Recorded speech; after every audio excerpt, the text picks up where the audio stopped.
আপনি যদি imo, WhatsApp, Facebook use করে থাকেন এই ৩ টি অ্যাপ তাহলে এই ভিডিওটি আপনার জন্য।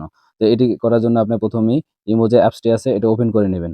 ওপেন করার পরে এরকম ইন্টারফেস আসবে। এখান থেকে যে বাম পাশে উপরে মেইন আইকন আছে এখানে ক্লিক করে দিবেন। ক্লিক করার পরে এখান থেকে সেটিংস, সিকিউরিটি অ্যান্ড প্রাইভেসি এটাতে ক্লিক করে দিবেন। দেওয়ার পরে এখানে দেখেন ম্যানেজ ডিভাইস নিচে এটাতে ক্লিক করে দিবেন। দেওয়ার পরে এখানে মাল্টি ডিভাইস এটা যদি থাকে অন করা এটা অবশ্যই অফ করে দিবেন মাল্টি ডিভাইস। এবং এখানে দেখতে পারবেন যে আপনার মোবাইলে কয়টা ডিভাইস লগইন করা আছে। যদি অন্য কারো ডিভাইস লগইন করা থাকে এখানে শো করবে।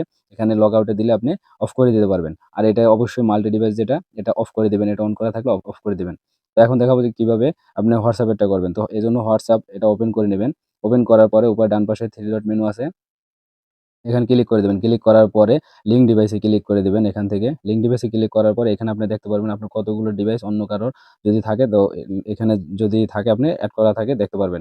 এখান থেকে লগ আউট এ আপনি ক্লিক করলে ওই ডিভাইসটা রিমুভ করে দিতে পারবেন এখান থেকে। তো এরকম করে আপনি WhatsApp এরটা আপনার সেভ করে রাখতে পারবেন। তো এখন দেখাবো কিভাবে আপনি Facebook এর অ্যাকাউন্ট সেভ করে রাখবেন। তো এজন্য মেসেঞ্জার ওপেন করে নিবেন। উপরে বাম পাশে 3 ডট মেনু আছে এখানে ক্লিক করে দিবেন। দেওয়ার পরে সেটিংস এ ক্লিক করে দিবেন।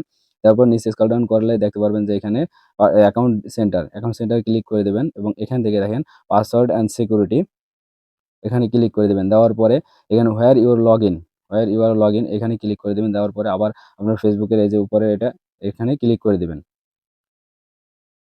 ক্লিক করার পরে এখানে আপনি দেখতে পারবেন আপনার যে অ্যাকাউন্ট কোন ডিভাইসে লগইন করা আছে। যতগুলো ডিভাইসে লগইন করা তো আপনার অপ্রয়োজনীয় যে ডিভাইস বা অন্য কেউ যদি কোনো হ্যাক করার জন্য আপনাকে ডিভাইস এখানে লগইন করা থাকে তো আপনি এখানে টিক মার্ক করে ওগুলাকে কি করতে পারবেন ডিলিট করতে পারবেন বা লগ আউট করে দিতে পারবেন।